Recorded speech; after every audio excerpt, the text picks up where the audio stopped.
चलो बच्चे, ठीक है बच्चों, तो आज हम स्टार्ट करने वाले हैं एनसीईआरटी का एक नया यूनिट है जिसको हम बोलते हैं यूनिट 3। तो यूनिट 3 में यहाँ देखोगे यूनिट 3 में पढ़ेंगे हम सेल के बारे में। किसके बारे में पढ़ेंगे? सेल के बारे में, ठीक है। तो स्ट्रक्चर एंड फंक्शन यूनिट 3 के अंदर में 3 चैप्टर डेडिकेट किए गए हैं। पहला है सेल यूनिट ऑफ लाइफ। इसका मतलब है कि इसके अंदर में जितने भी स्ट्रक्चरल एस्पेक्ट हैं जैसे कि cell wall, plasma membrane, cytoplasm, cell organelles, mitochondria, Golgi body, जितने भी प्रकार के जो स्ट्रक्चरल एस्पेक्ट है वो पहला चैप्टर पढ़ाई होगा चैप्टर 8 के अंदर, ठीक है। दूसरा पढ़ाई होगा बायोमोलिक्यूल्स, सेल के साइटोप्लाज्म में या उसके जो प्रोटोप्लाज्म है उसके अंदर में क्या क्या से मॉलिक्यूल्स पाए जाते हैं, carbohydrate, protein, amino acid, lipids, nucleic acid, सब। तो उसके बारे में डिटेल इस पर हम स्ट्रक्चर पढ़ेंगे। और जो तीसरा चैप्टर डेडिकेट किया गया है इस यूनिट में वो है cell cycle and cell division, मतलब कि हाउ सेल डिवाइड्स, इसका माइटोसिस, मियोसिस के बारे में पढ़ेंगे, ठीक है। तो हम आपको जो पढ़ाएंगे वो पहला चैप्टर 8 और पहला चैप्टर ये 10 ये एक साथ डिस्कस करेंगे, बायोमोलिक्यूल को उसके बाद डिस्कस करेंगे, ठीक है। तो पहला जो हम देख रहे हैं चैप्टर 8 के अंदर में बहुत सबको पता है सेल के बारे में। सेल एक कॉमन चैप्टर होता है, तो बेसिकली हम लोग बहुत स्टार्टिंग से पढ़ते आ रहे हैं, तो बहुत ज्यादा इसमें काम धाम नहीं है, लेकिन फिर भी एक हम चलते हैं आराम से लेकर के, ठीक है। तो पहला है डेफिनेशन सबको पता है कि cell is structure and function unit of life. ये बचपन से हम लोग पढ़ते आए हैं, आप लोग पढ़ते आए होंगे, ठीक है। अब देखिए इसी को थोड़ा सा एडवांस अगर डेफिनेशन बात करें तो कहेंगे cell is the unit of biological activity. अब देखिए थोड़ा सा फर्क है, क्या बोला? Biological activity. सेल खाली स्ट्रक्चर होने का नाम नहीं है जी, सेल के अंदर ही सारी कहानी है। All biological activity. आप पानी पीते हो, चलो मैं क्वेश्चन पूछ लेता हूं, तुम बताओ पानी पीते तो कहां जाता है? स्टमक से कहां जाता है? आपने बोला ना स्टमक में जाता है, बिल्कुल सही जवाब बोला। लेकिन क्या स्टमक में बैठा रहता है? नो, स्टमक से भी कहीं जाता होगा। कहां जाता है आदर्श कुमार? इंटेस्टाइन। और इंटेस्टाइन से कहां जाता है? फिर नेफ्रॉन वगैरह चला जाता है। कहां जाता है? फाइनल डेस्टिनी क्या है? किसी भी आप खाना खाते हो उसका final destiny, yes, final destiny is cell. Whatever you are taking as a diet, as a food, और कुछ भी खाते हो अपना, वो फाइनली सेल के अंदर जाता है। बात समझ में? क्यों सेल के अंदर जाता है? क्योंकि बॉडी बना ही हुआ है सेल के अंदर, सेल से ही बना हुआ है ना बॉडी। तो बॉडी जब सेल से बना हुआ है, आप कुछ भी खाओ, कुछ भी पियो, वो फाइनली जाकर सेल में अटकेगा। मेरी आवाज आ रही है, आप सुन रहे हो, आप सब सुन रहे हैं लेक्चर हमारा। अगर मैं आपसे पूछूं कि मेरी आवाज कहां से निकल रही है या आप कहां से सुन रहे हैं, तो आपको लगेगा कि हम कान से सुन रहे हैं, हम जबान से बोल रहे हैं। लेकिन अगर आप गौर से देखोगे ना तो ये सब चीज फिर सेल पे आएगा। अच्छा, एक और क्वेश्चन पूछता हूं, आप जब बीमार पड़ते हो, ठीक है, तो फिर क्या करते हो? आप टेबलेट लेते हो, दवाइयां खाते हो, वो कहां जाता है? सेल के अंदर, फिर वो ठीक हो आता है। मतलब हेल्दी आप नहीं होते, आपका सेल होता है। बीमार आप नहीं होते, आपका सेल होता है। इसको बोलते हैं बायोलॉजिकल एक्टिविटी। ध्यान दीजिएगा, यहां इसको क्या बोलते हैं? Biological activity. लाइफ के रिगार्डिंग जितनी भी प्रक्रियाएं हैं, प्रोसेस है, एक्टिविटीज है, जब हम हाथ हिला रहे हैं, यह भी मसल्स के सेल के अंदर में बात हो रही है, ठीक है। तो बायोलॉजिकल एक्टिविटी सब चीज मिलाकर के सेल के ही अंदर होता है। डाइजेशन सेल के अंदर, फाइनली जाएगा डाइजेशन होकर के, फाइनली जाएगा कहां? मॉलिक्यूल, ब्लड में जाएगा। तुम यही तो कहोगे कि भाई हमने खाना खाया, वो पच गया और वहां से अब्जॉर्प्शन होकर ब्लड में गया। भैया ब्लड से कहां गया? आप क्या ट्रेन में चलते हो, गाड़ी में चलते हो तो गाड़ी में चलोगे? नहीं, अपने घर जाओगे। डेस्टिनी पॉइंट क्या है? डेस्टिनेशन क्या है आपके शरीर का, जितना भी आप कुछ भी करोगे, डेस्टिनी क्या है? डेस्टिनी है आपका सेल। इसलिए biological activity, digestion, respiration, circulation, heart ward, जितना भी सब खेल रहा है सेल के उसमें। तो हेल्दी सेल है आपका शरीर सेल है, शरीर हेल्दी है, मतलब हेल्दी सेल। तो सेल से मिलता है टिश्यू, हमने पिछले क्लास में डिस्कस किया। टिश्यू से बनता है ऑर्गन, ऑर्गन से बनता है ऑर्गन सिस्टम, और ऑर्गन सिस्टम से बनता है पूरा का पूरा बॉडी। तो मतलब बॉडी की जितनी भी एक्टिविटी है, बॉडी के जितने भी फिजियोलॉजिकल जो भी एस्पेक्ट है, वो सारा दारोमदार नीचे जाएगा कहां पे है? सेल के। क्लियर बात हो गई? तो सेल के अंदर में ऑल बायोलॉजिकल फिनोमेना होते हैं। अब कह रहा है कि सेल में जो सबसे इंपॉर्टेंट बात जरा समझेंगे, सेल के अंदर में हो सकता है किसी सेल में माइटोकॉन्ड्रिया हो ना हो, किसी में हो सकता है न्यूक्लियस हो ना हो। बहुत सारा सेल आप देखेंगे, आरबीसी का सेल उसमें न्यूक्लियस ही नहीं, बहुत सारा सेल देखेंगे माइटोकॉन्ड्रिया नहीं है, राइबोसोम में, बहुत सारा सेल ऐसा मिलेगा आपको। लेकिन एक चीज है जिसके बगैर आप सेल की कल्पना ही नहीं कर सकते, मतलब without that you can't imagine कि ये सेल भी हो सकता है। वो क्या चीज है? यस, वो है उसका सेल मेम्ब्रेन, प्लाज्मा मेम्ब्रेन। नाम अलग अलग हम देखेंगे। कहा कि सेल में, जैसे सेल का मतलब ही होता है रूम। कोई क्या है कि खेत में जाकर सो गया और हम जो रूम में सोए थे, तो क्या रूम में सोया? नहीं, रूम होने के लिए आपकी बाउंड्री होना जरूरी है। यस या नो? Yes sir. तो जिस प्रकार से बिना बाउंड्री के कोई घर नहीं हो सकता, उसी प्रकार से बिना प्लाज्मा मेम्ब्रेन के सेल नहीं हो सकता।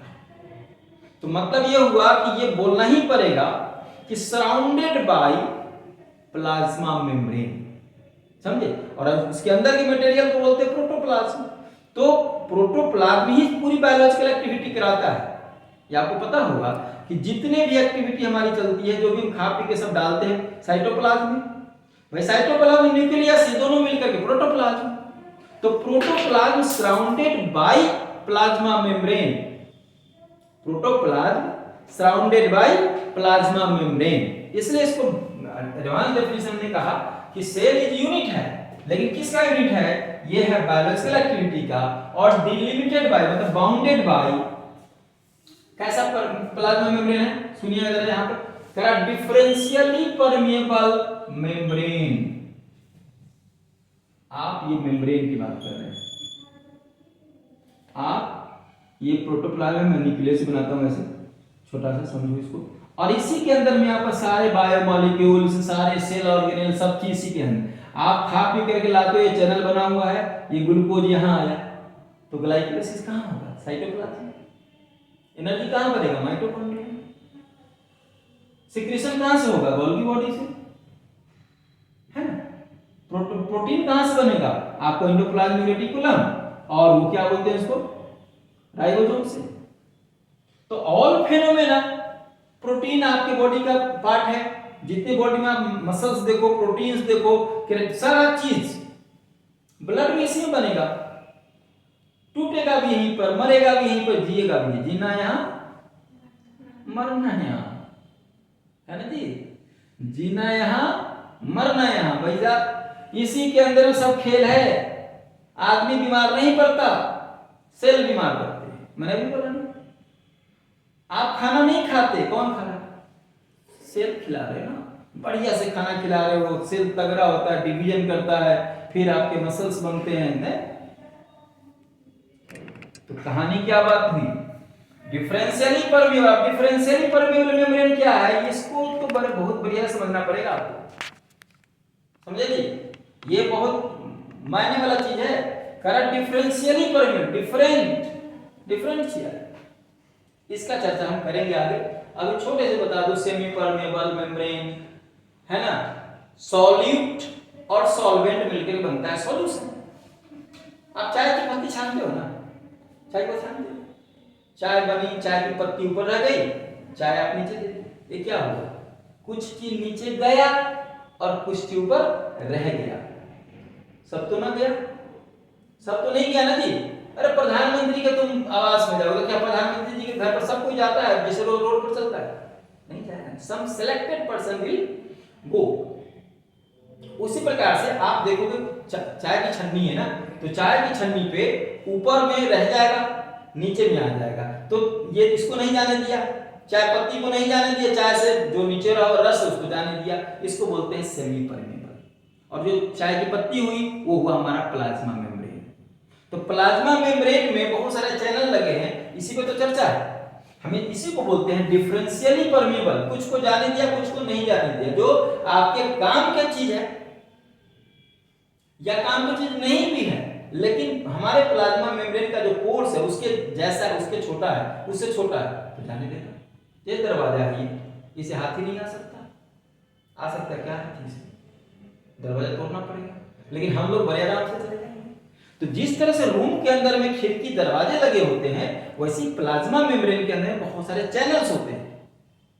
ठीक है, उसी चैनल के थ्रू हमारा मटेरियल का जो भी है, ऑक्सीजन का, CO2 का, न्यूट्रिएंट्स का, उस सब का आना जाना होता है।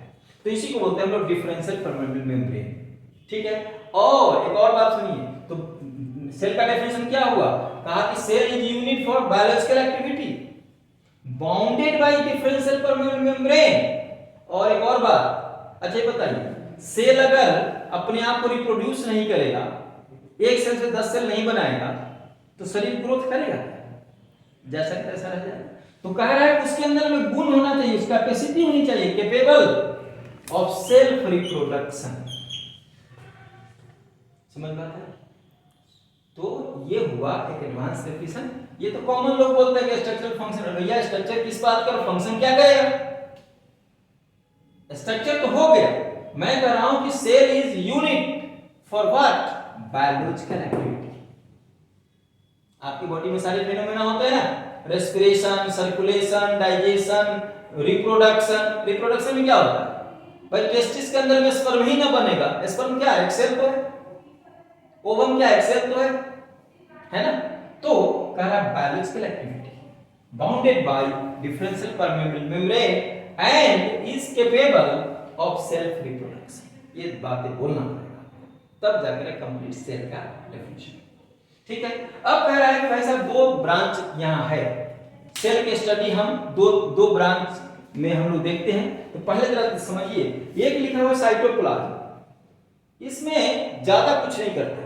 साइटोप्लाज्म के अंदर में सेल का स्ट्रक्चर और उसके फंक्शन क्या, हाँ sorry cytology, not cytoplasm. Cytology को हम लोग क्या बोलते हैं कि माइक्रोस्कोपिक स्टडी है किसका? स्ट्रक्चर। स्ट्रक्चर का मतलब भाई साहब बाउंडेड बाय सेल मेम्ब्रेन। चलो प्लांट सेल है, फंगस का सेल है, बैक्टीरिया तो कुछ सेल वॉल, उसके अंदर मटेरियल क्या है? Protoplasm, cytoplasm. प्रोटोप्लाज्म में क्या है? साइटोप्लाज्म में क्या है? तो साइटोप्लाज्म जितने सेल ऑर्गेनेल्स है, न्यूक्लियस के अंदर क्या है? क्रोमोसोम्स है। तो सब के बारे में स्ट्रक्चर मतलब कैसा क्या क्या कंपोनेंट्स उसके अंदर में। तो सेल के कंपोनेंट हो गए। चलो उसके काम भी जान लीजिए, माइटोकॉन्ड्रिया का काम क्या है, माइटोकॉन्ड्रिया का क्या काम है, उसके प्लास्टिड्स के क्या काम है, फलाने के क्या काम, उसके काम भी देख लीजिए। तो ये इतना करने के लिए स्टडी होता था पहले साइटोलॉजी से। ठीक है। अच्छा, अब दूसरा एक एडवांस टर्म आया सेल बायोलॉजी। इस ब्रांच के अंदर में क्या पढ़ाई होती है? इसी को हम लोग बोलते हैं एडवांस साइटोलॉजी। तो ये डील करता है, स्ट्रक्चर तो करेगा ही करेगा, फंक्शन भी करेगा, लेकिन अब यहां से समझो all the aspect of physiology. अब फिजियोलॉजी का मतलब समझा? फिजियोलॉजी कहते हैं बॉडी की फंक्शनिंग एस्पेक्ट को।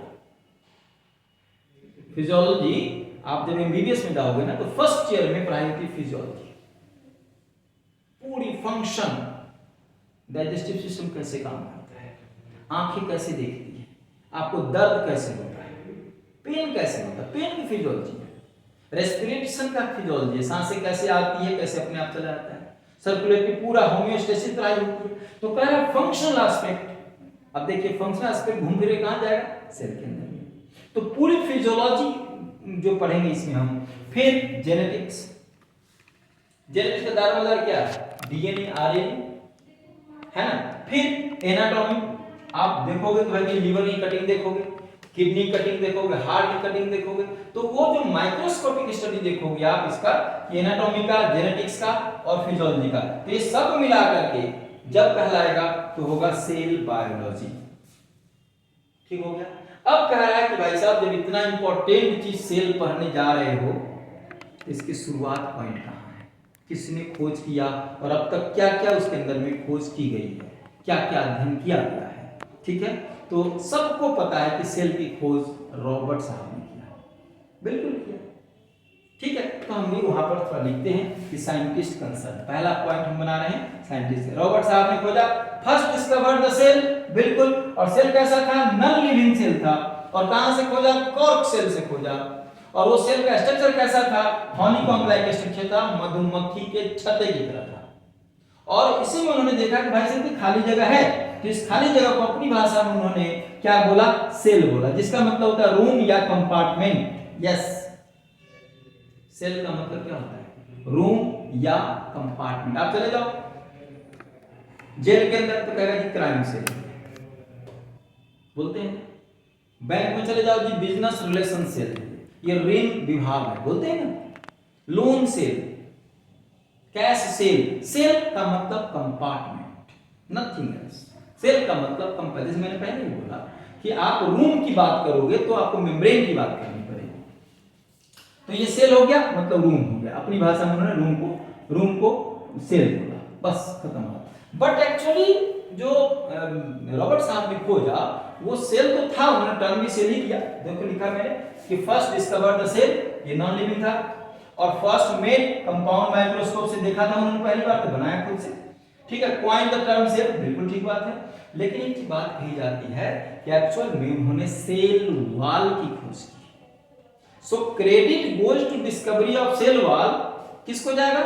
रॉबर्ट साहब को जाएगा, रॉबर्ट हुक्स को जाएगा। अब इन्होंने जो सारा जो खोज किया वो खोज किया और खोज करके एक किताब में लिखा। उस बुक का नाम है माइक्रोग्राफिया, याद करेंगे आप।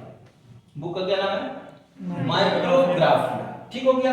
और describe the discovery about discovery the cell. ठीक है जी। और इसमें इन्होंने स्लाइसेस ऑफ कॉर्क सेल को खोजा जिसमें कि हनीकॉम्ब लाइक स्ट्रक्चर था।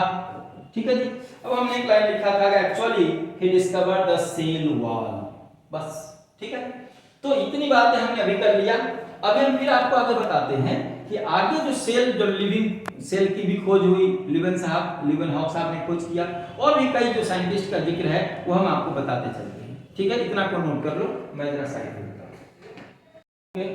तो सेकेंड जो हमारे साइंटिस्ट हैं एंटोन वॉन लिवेनहॉक, इन्होंने क्या खोज किया? First discovered living cell, living free movable cell की खोज किया लिवेनहॉक से, एंटोन वॉन लिवेनहॉक। और इनके साथ साथ उन्होंने बैक्टीरिया, स्पर्म, आरबीसी, प्रोटोजोआ के सेल को भी देखा। अल्फांसो कॉर्टी साहब ने फर्स्ट टाइम लिविंग कंटेंट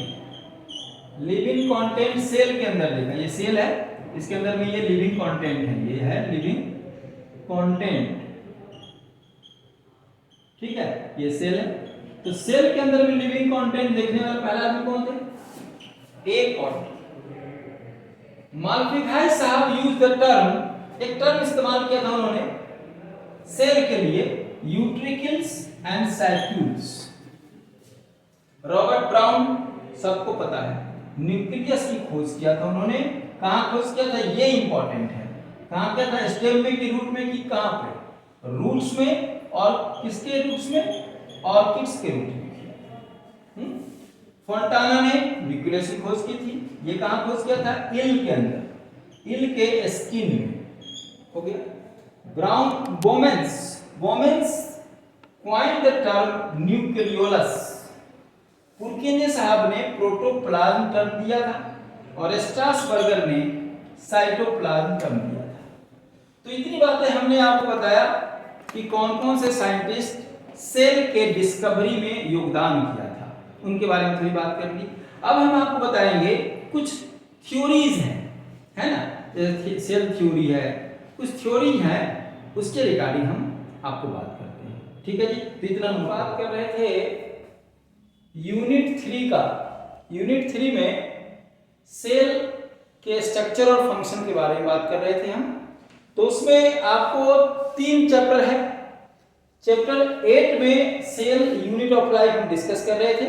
आपको हमने थोड़ा बताया था कि इसका जो साइंटिस्ट कौन कौन लोग हैं इसमें, वो हमने बता दिया था। आज हम बताएंगे कि फर्स्ट टाइम किसने कहा कि बॉडी का जो सबसे छोटा पार्ट है, जो सबसे छोटा चीज है जिससे मिलके बॉडी बना हुआ है, वह सेल है। ये सबसे पहला कहने वाला आदमी 2 लोग थे। यह बात है 1838 की, 1838 की बात है। 2 साइंटिस्ट थे, एक साहब जूलॉजिस्ट थे और एक साहब बॉटनिस्ट थे। उन्होंने अलग अलग जगह पे काम करके, रिसर्च करके किसी भी एनिमल का सबसे जो छोटा यूनिट है, इकाई है जिससे पूरा एनिमल बना है, वह बना है सेल से। यह कहने वाले एक जूलॉजिस्ट थे जिनका नाम स्वान साहब था। और ऐसा ही काम, सेम ऐसा ही काम प्लांट के क्षेत्र में किसी प्लांट के बॉडी को लिया और उसको छोटा कर करके देखा कि सबसे छोटा जो यूनिट है जिससे पूरा प्लांट बना हुआ है, वह है प्लांट का सेल। तो प्लांट सेल स्लाइडेन साहब ने कहा, एनिमल सेल या स्वान साहब ने कहा। ये दोनों मिलकर के उन्होंने कहा कि प्लांट हो चाहे एनिमल हो, प्लांट हो चाहे एनिमल हो, उनका बॉडी सेल का बना होगा। ये सुनने में आजकल तो यूज टू हो चुके हैं, लेकिन जब फर्स्ट टाइम कहा गया होगा कि सबसे जो इकाई है जिससे मिलकर पूरा बना हुआ है एनिमल चाहे प्लांट का बॉडी, वह सेल है। इसी को हम सेल थ्योरी कहते हैं। तो पहला स्टेटमेंट उनका था कि जो बॉडी है ऑर्गेनिज्म का, वह बना होगा सेल से। दूसरा उन्होंने कहा कि बॉडी के अंदर में जो भी फिनोमेना है, जो भी मेटाबॉलिज्म है, वह सब मेटाबॉलिज्म सेल के अंदर ही होता है। जो भी चीज आप, जैसे मैं अब बात कर रहा हूं, तो ये सेल की तरह, सेल से बात निकल रही है। कोई आदमी पानी पीता है तो वो सेल के अंदर जाता है, कोई खाना खाता है, कोई सांस लेता है, सब सेल में होता है। तो उन्होंने 2 बातें कहा, एक तो structural and functional unit of जो बॉडी है प्लांट का चाहे एनिमल का, वो बना होगा सेल का।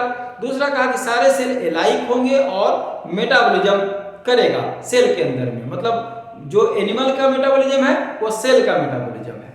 बीमार पड़ेगा तो सेल पड़ेगा, मतलब बीमार अगर एनिमल पड़ता है तो समझिए कि सेल बीमार पड़ता है, यह कहने का मतलब है। लेकिन इसकी एक ड्रॉबैक रह गई। यह एक इनका आप बता सकते हैं, मैं साइड होकर करता हूं ताकि आप लिखते भी चलें, आप लिखते भी चलें इसको। एक इनमें एक बात, एक ड्रॉबैक हुआ। ड्रॉबैक ये हुआ कि आखिर सेल की ओरिजिन होती कहां से है, सेल आता कहां से है, सेल बनता कैसे है, ये तमाम चीजों का जवाब स्लाइडेन और स्वान साहब ने नहीं दिया। इसलिए सेल थ्योरी की ये ड्रॉबैक हो गई कि हाउ सेल ओरिजिनेट्स। इसी बात को, इस काम को करने के लिए एक साहब थे रुडोल्फ विर्चो। रुडोल्फ विर्चो ने एक लाइन बोला था कि अपने थ्योरी में, सेल लिनिएज थ्योरी में, उन्होंने कहा था ओमनिस सेलुला ई सेलुली। ध्यान दीजिएगा, यह टर्म किसी दूसरे लैंग्वेज का है, लैटिन का होगा तो या ग्रीक का होगा, लैटिन का है। तो ओमनिस सेलुला ई सेलुली, जिसका मीनिंग हम इंग्लिश लैंग्वेज में बोलते हैं कि cell arises from pre-existing cell, cell arise from pre-existing cell। तो एक लाइन तो एक बात हो गई। दूसरा कहा कि इन्होंने एक बुक्स में अपने एक किताब लिखा, उस किताब में इसका जिक्र किया। इस किताब का नाम है, ये बुक है इनका, रॉबर्ट साहब का ये बुक है। इस बुक का नाम है सेलुलर पैथोलॉजी। तो सेलुलर पैथोलॉजी में रॉबर्ट विर्को ने इस बात का खुलासा किया कि कैसे एक सेल का जन्म दूसरे सेल से होता है। तो यह 3 स्टेटमेंट हो गया सेल थ्योरी के। 2 स्टेटमेंट कि cell is the structural and functional unit of life, पहला स्टेटमेंट। दूसरा, सेल इज एलाइक। देखिए यहाँ all cells are basically alike in structure and metabolism. अब तीसरा इसमें जुड़ा, ये तीसरा लाइन जुड़ा इसमें, cell arise from pre existing cell. तो तीन स्टेटमेंट मिल करके अब ये सेल थ्योरी और सेल लिनिएज थ्योरी, ये दोनों ही रॉबर्ट विल्कोक और स्लाइडेन और स्वान साहब का दोनों थ्योरी मिक्स करके एक नया सेल थ्योरी बना, जिसको बोलते हैं मॉडर्न सेल थ्योरी, या इसी को हम सेल डॉक्ट्रिन बोलते हैं, जिसमें ये तीनों स्टेटमेंट आएगा। तो ये तीनों स्टेटमेंट को फिर से लिखने की जरूरत नहीं है, आप चाहें तो लिख सकते हैं। अब हम बात करते हैं कि जो सेल डॉक्ट्रिन है उसके कुछ ड्रॉबैक है। उसके ड्रॉबैक क्या है? कह रहा है साहब ये काम कहाँ नहीं करेगा, तो ये वायरस पे काम नहीं करेगा, क्योंकि वायरस का शरीर सेल का बना नहीं होता। ये आप सबको पता है कि वायरस जो है उसमें या तो डीएनए, आरएनए और प्रोटीन का कोट रहता है, तो वायरस या बैक्टीरियोफाज। दूसरा कह रहा है कि ये कहाँ और नहीं काम करेगा, तो ये काम नहीं करेगा सीड ट्यूब पर और मैच्योर आरबीसी। क्यों नहीं करेगा? क्योंकि वहां पर न्यूक्लियस नहीं होता है। तीसरा काम नहीं करेगा, राइजोपस एक फंगस है जिसमें सिनोसिटिक हाइफी है। अब ये सिनोसिटिक हाइफी क्या है? ये देखिए, ये हाइफी है और सिनोसिटिक का मतलब हुआ बहुत सारा न्यूक्लियस, ये ढेर सारा न्यूक्लियस है, तो ये कंडीशन हुआ सिनोसिटिक हाइफी। तो सिनोसिटिक हाइफी हो जाने से राइजोपस भी वे सेल थ्योरी के दायरे से बाहर हो गया। एसेटाबुलेरिया में एक सेल का प्राणी है, एक न्यूक्लियस है, बट डिफरेंट बॉडी में है, इसलिए यह भी सेल थ्योरी से बाहर है। ठीक है, तो ये 4 पॉइंट है जो कि सेल थ्योरी का ड्रॉबैक है। तो इतनी हमने डिस्कस किया अभी आपको सेल थ्योरी के बारे में। सेल थ्योरी में 3 स्टेटमेंट आप याद रखिएगा, साहब का नाम याद रखिएगा, साइंटिस्ट का स्लाइडेन और स्वान साहब का, और सेल लिनिएज थ्योरी रॉबर्ट विल्कोक जिन्होंने स्टेटमेंट दिया, सेलुला ओमनिस सेलुला ई सेलुली, और फाइनली मॉडर्न सेल थ्योरी जिसको हम सेल डॉक्ट्रिन बोलते हैं, और इसके ड्रॉबैक्स याद रखेंगे। यहां से क्वेश्चन पूछा गया है, एक बार नीट में क्वेश्चन पूछा था कि which one of the following is the exception of cell theory, और जवाब में था वायरस। ठीक है जी, तो ऐसे याद रखेंगे। अब हम चलते हैं आपको सेल के डिफरेंट जो टाइप्स का बेसिस है, जैसे प्रोकैरियोटिक, यूकैरियोटिक, डिफरेंशिएटेड, इसके बारे में थोड़ी सी बात करेंगे। फिर हम सेल का डिटेल्स चलेंगे कि सेल की boundary, cell membrane, cell wall, और फिर हम प्रोटोप्लाज्म का डिस्कशन करेंगे, सेल साइटोप्लाज्म और न्यूक्लियस के बारे में। आप लोग इसको लिख लो जल्दी से, फिर फटाफट काम करते हैं। ठीक है, चलो तो अब टाइप्स ऑफ सेल देखते हैं। ठीक है ना, कि सेल के कितने प्रकार हो सकते हैं। पहला चीज हम इस आधार पे बांटते हैं कि सेल का जो डिफरेंशिएशन है उसके आधार पर, मतलब कि वैसा सेल जिसमें डिवीजन का पावर बरकरार है उसको बोलेंगे अनडिफरेंशिएटेड सेल। देखिए यहां पे अनडिफरेंशिएटेड सेल मतलब है कि एबिलिटी टू डिवाइड, ये डिवाइड कर सकता है, करता रहेगा। कौन है? Meristematic cell. प्लांट्स के अंदर में आप देखिए स्टेम सेल, जहां भी देखिएगा सब जगह यहीं से निकलता है, तो ये अनडिफरेंशिएटेड है। दूसरा है डिफरेंशिएटेड। जरा समझिए, कह रहा कि इसमें एबिलिटी अब नहीं है, जिसको जो बनना था, जिस सेल को जो रूप लेना था वो ले चुका, अब उसके पास पावर नहीं है कुछ नया बनने का। इसको थोड़ा सा हम कॉमन भाषा में समझाते हैं। देखो, जैसे स्टूडेंट का एक अपना टाइम है, हर स्टूडेंट का अपना टाइम है। जैसे कोई विद्यार्थी अभी यहां से लेकर 11 12 तक पढ़ रहा है, ठीक है, वो अनडिफरेंशिएटेड है, वो कुछ भी बन सकता है, समझे ना, वो कुछ भी बन गया। जैसे एक विद्यार्थी पीसीबी लिया तो वो मेडिकल की तैयारी करेगा, डॉक्टर बन गया। एक बच्चा इंजीनियरिंग में मैथ लिया और इंजीनियर बन गया। एक आर्ट्स लिया, कुछ और बन गया, आईएएस आईपीएस जो आगे बनना चाहता है। कोई आदमी लॉ की पढ़ाई किया, एडवोकेट बन गया। अब कोई, ये हुआ अनडिफरेंशिएटेड, इसका एक टाइम है, ठीक है। तो वैसे ही एक सेल का अपना एक टाइम है कि वो कब अपने आप को मतलब डिवाइड करके परमानेंट कुछ भी बना लेगा। तो ये अनडिफरेंशिएटेड का पावर है ये। लेकिन जब वह चीज बन गया, जैसे मैंने कहा अभी कि ये स्पेशलाइज काम कर लिया, कोई एडवोकेट बन गया, कोई डॉक्टर्स बन गया, कोई इंजीनियर बन गया। अब उसके बाद जब एडवोकेट साहब बन गए, 40-50 साल के हो गए, अब उनका मन हो कि नहीं साहब एक बार हम तो डॉक्टर पर ट्राई कर लेते हैं जरा सा, या उनका मन हो कि अरे ये इंजीनियर बनते तो कितना मजा आता। क्या ये पॉसिबल है? पॉसिबल?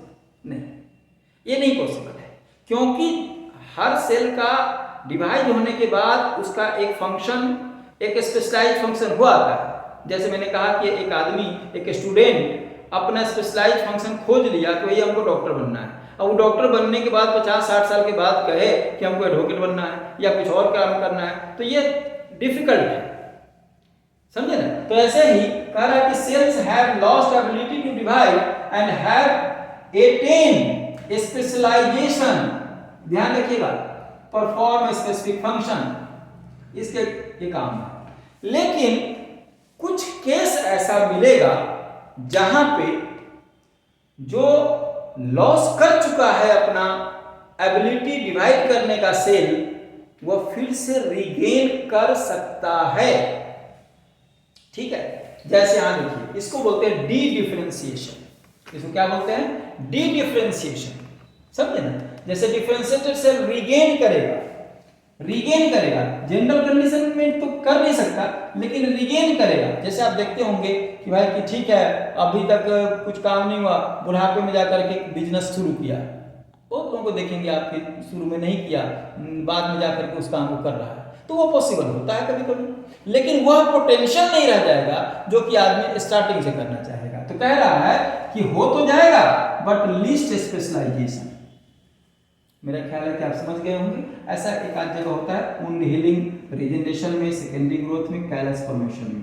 तो ये हुआ ये डिफरेंशिएशन के आधार पे कि ये तीन प्रकार का हुआ, अनडिफरेंशिएटेड सेल, डिफरेंशिएटेड सेल और डी डिफरेंशिएटेड सेल। क्लियर हो गया? अब हम कुछ आपको डाइवर्सिटी बताते हैं कि स्मॉलेस्ट सेल कौन है। बैक्टीरिया में पीपीएलओ है, माइकोप्लाज्मा बोलते हैं इसको, बहुत छोटा है, 0.03 सेंटीमीटर का होता है। सेल जनरली इनविजिबल होता है, लेकिन कुछ जगह पर सेल विजिबल है, साइट्रस और कुकुरबिटेसी के केस में। लार्जेस्ट सेल कौन है? अब लार्जेस्ट में हम आपको बिल्कुल क्लैरिफाई करके चलते हैं कि यूनिसेलुलर भी हो सकता है, उसके अंदर लार्जेस्ट कौन है, फिर प्लांट एनिमल बता देंगे आपको, और फिर मल्टीसेलुलर में। तो unicellular plant acetabularia, unicellular animal ostrich egg, largest में multicellular plant fibre cell xylem, है ना। Multicellular animal nerve cell, brain वाला जो सेल है, ठीक है जी। अब आइए, तो एक टाइप तो ये हो गया।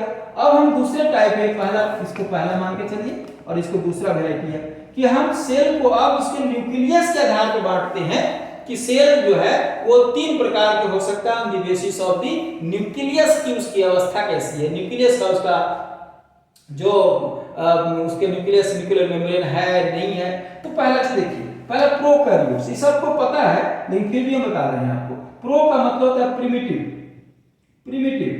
प्रिमिटिव क्या? कैरियन का मतलब होता है न्यूक्लियस।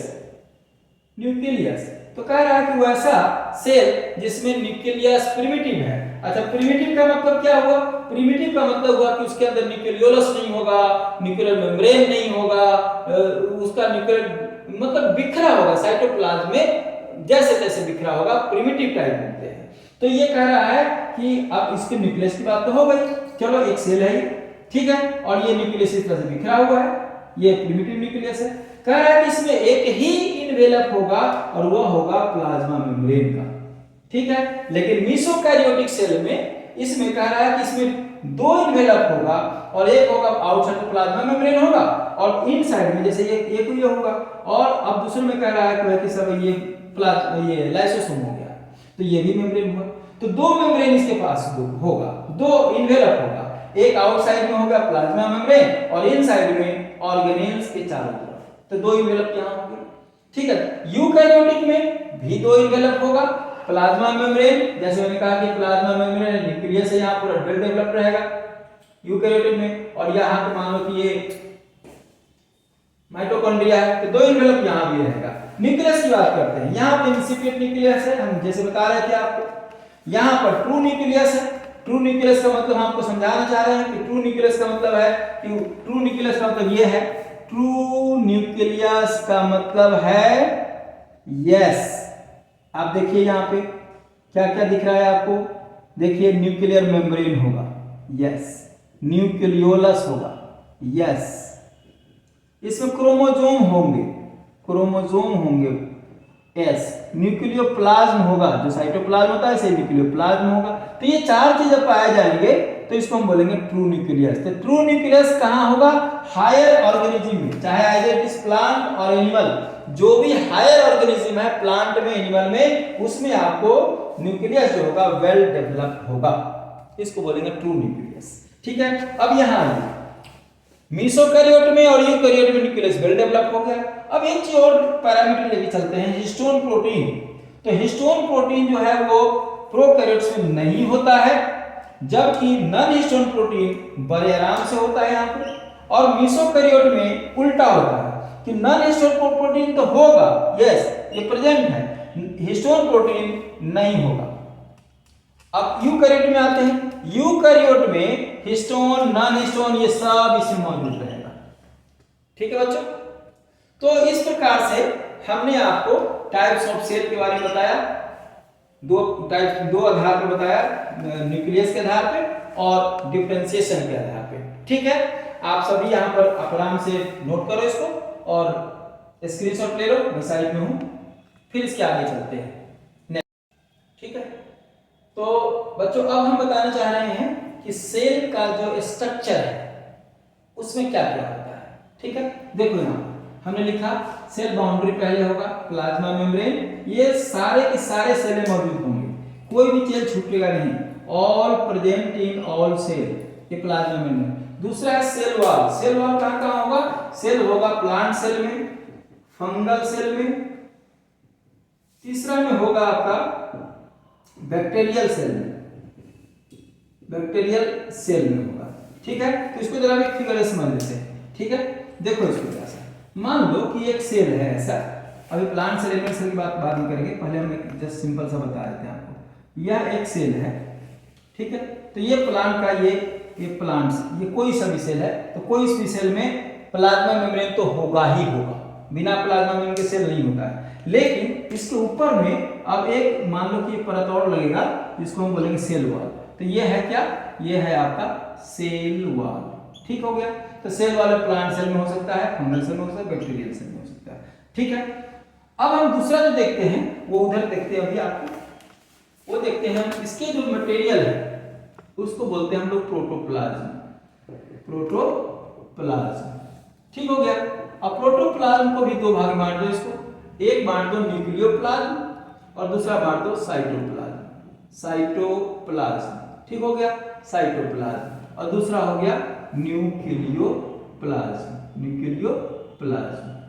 ठीक है, न्यूक्लियोप्लाज्म और साइटोप्लाज्म। ठीक हो गया, तो अब देखिए यहीं पर मामला है सब चीज का।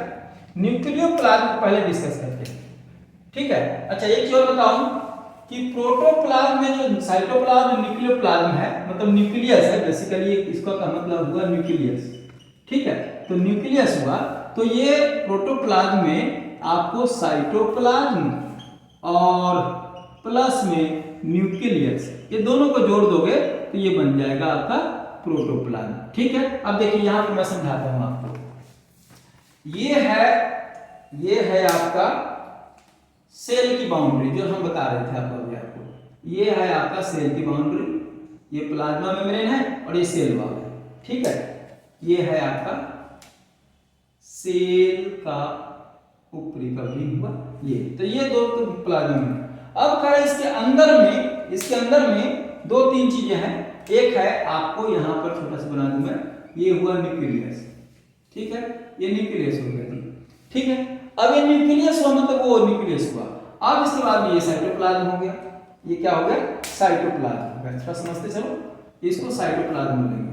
अब कह रहा है कि न्यूक्लियोप्लाज्म, ये जो हुआ न्यूक्लियोप्लाज्म कंटेन्स, क्या क्या रखेगा इस न्यूक्लियोप्लाज्म में? भाई साहब पहला तो होगा न्यूक्लियस का क्या होगा? Nucleolus, nucleolus.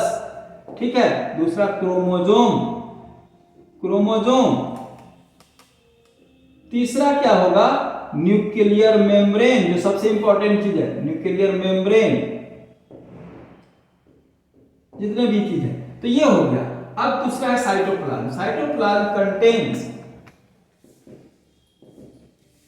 Cell organelles. क्या है भाई साहब? सेल ऑर्गेनेल्स, समझते चलिएगा। सेल ऑर्गेनेल्स, सेल ऑर्गेनेल्स कहां पाया जाएगा? साइटोप्लाज्म में। अब जरा सुनो, करा हम ये बताते हैं कि एक जो हमारा है, थोड़ा सा कलर चेंज कर दूं, ये है आपका प्लाज्मा मेम्ब्रेन। अब ये है इसका न्यूक्लियस, तो ये हो गया भाई साहब ये, और ये हुआ ये साइटोप्लाज्म। ठीक है, तो साइटोप्लाज्म में जो सेल कंटेन है ये है 3 प्रकार के, थोड़ा समझ लीजिए। एक है भाई साहब double membranous, double membranous, double membranous है, मतलब डबल मेम्ब्रेन वाला है। डबल मेम्ब्रेन वाला सेल में कौन कौन, सेल ऑर्गेनेल कौन कौन है? इसमें 2 एग्जांपल याद रखिएगा। पहला है जो माइटोकॉन्ड्रिया है, माइटोकॉन्ड्रिया है। ठीक है, माइटोकॉन्ड्रिया कैसा होगा आप देखिए,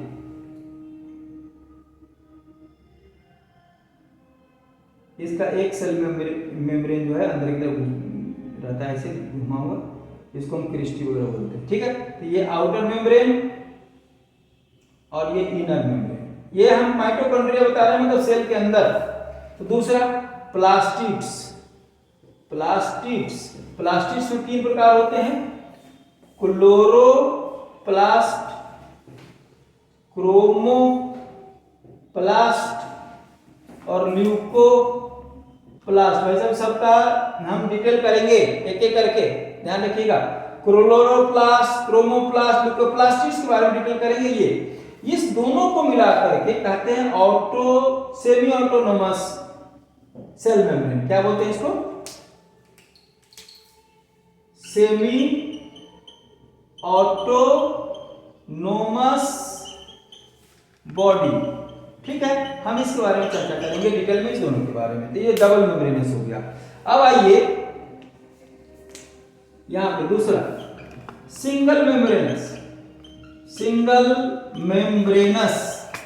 ठीक है, और चौथा होगा सिंगल मेम्ब्रेनस। कौन कौन है इसमें? आपको 2-3 चीज मिलेगा। हम एक चीज जानते हैं इसके अंदर में कि endo membrane system, endo membrane system, ये हम पढ़ेंगे डिटेल में। एंडो मेम्ब्रेन सिस्टम में कहते हैं गर्ल सिस्टम, इसको बोलते हैं गर्ल, गर्ल सिस्टम। देखिए गर्ल से क्या हुआ, जी से हो गया Golgi body, Golgi body, ER से हो गया एंडोप्लाज्मिक रेटिकुलम, एंडोप्लाज्मिक रेटिकुलम, और एल से हो गया लाइसोसोम।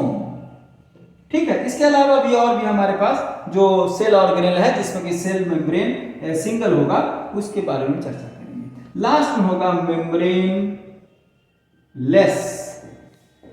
ठीक है भाई साहब, तो सेल मेम्ब्रेन इसमें नहीं होगा, और इसका एक ही एग्जांपल है, यह है राइबोसोम।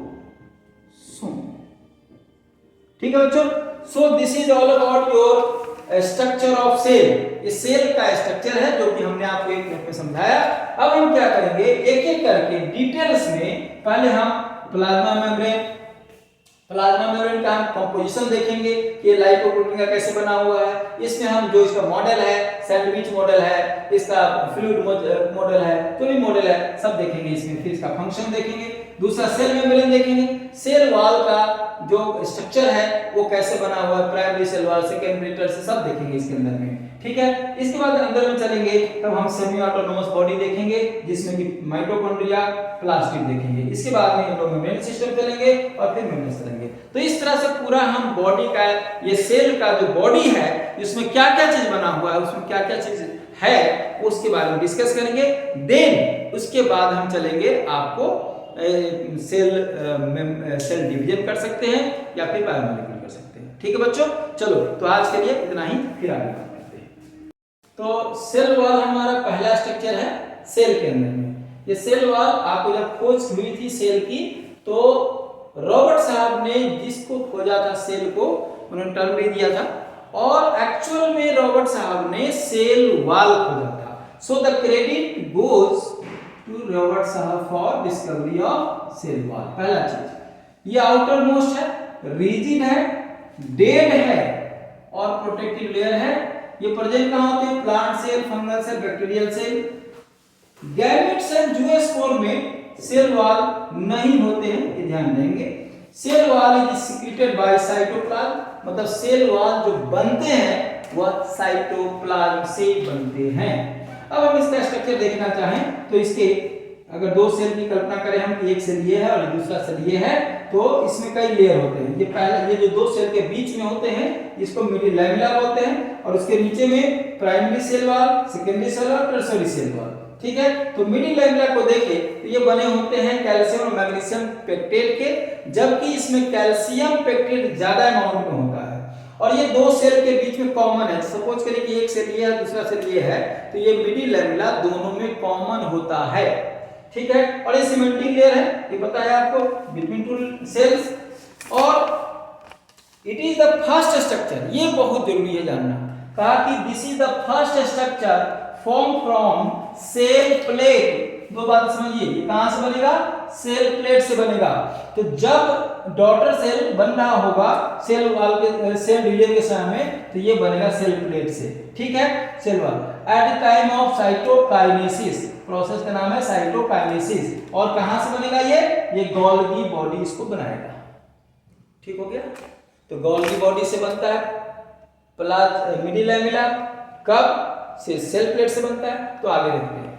अब इसी में क्वेश्चन है कि अगर जैसे कोई फ्रूट्स पक जाता है तो सॉफ्ट क्यों आता है, क्योंकि पार्शियल सॉल्यूशन होता है कैल्शियम पेक्टेट का जो मिडिल लैमेला में होता है। हो गया। प्राइमरी सेल वॉल, हम आपको पता है प्राइमरी और सेकेंडरी में क्या अंतर है। प्राइमरी सेल वॉल जितने ग्रोइंग सेल है जैसे मेरिस्टेम और पैरेन्काइमा है ना, यहां पर होंगे प्राइमरी सेल वॉल बने होंगे, पेक्टिन के, हेमीसेलुलर, सेलुलोज के बनेंगे। सेकेंडरी जो होगा वो मैच्योर सेल में बना होगा, थिक होगा, रिजिड होगा, और एक टर्म यहां है कह रहा है कि जो एग्जिस्टिंग स्ट्रक्चर है उसमें या सुबेरीन या लिग्निन का डिपोजिशन करा करके उसको और रिजिड और स्ट्रॉन्ग बनाएगा। इस टर्म को बोलते हैं एक्रिएशन। इसमें एक्रिएशन ग्रोथ होगा, deposition of material on existing structure, और इसमें लिपिड्स नहीं होंगे। ठीक है, अच्छा लिग्निन होगा तो लकड़ी बना देगा वुड, सुबेरीन का डिपोजिशन हो गया तो ये कॉर्क बना देगा। इसमें हाई अमाउंट में सेलुलोज होगा और बहुत लो अमाउंट में प्रोटीन होगा। ठीक है, इसका एक एग्जांपल था ये स्क्लेरेनकाइमा में होगा। सेकेंडरी का एक एग्जांपल है स्क्लेरेनकाइमा, यहां लिख देता हूं स्क्लेरेनकाइमा। ठीक है, यहाँ पैरेन्काइमा ये सब वगैरह वगैरह होता है, ये एग्जांपल है इसका। ठीक है, और यहाँ स्क्लेरेनकाइमा। टर्शियरी जो सेल वॉल है यह बहुत कम है जगह पर, ये जिम्नोस्पर्म के जाइलम ट्रैकेट्स में पाया जाएगा। So this is all about your cell wall and all structure. अब हम आगे पढ़ेंगे प्लाज्मा मेम्ब्रेन के बारे में और बाकी जो स्ट्रक्चर है प्रोटोप्लाज्म के उसके बारे में। ठीक है बच्चों, तो अब मैं साइड लगाता हूं, इसको आप स्क्रीनशॉट ले लो और आराम से वीडियो को रोक करके इसको लिखिए। ठीक है बच्चों।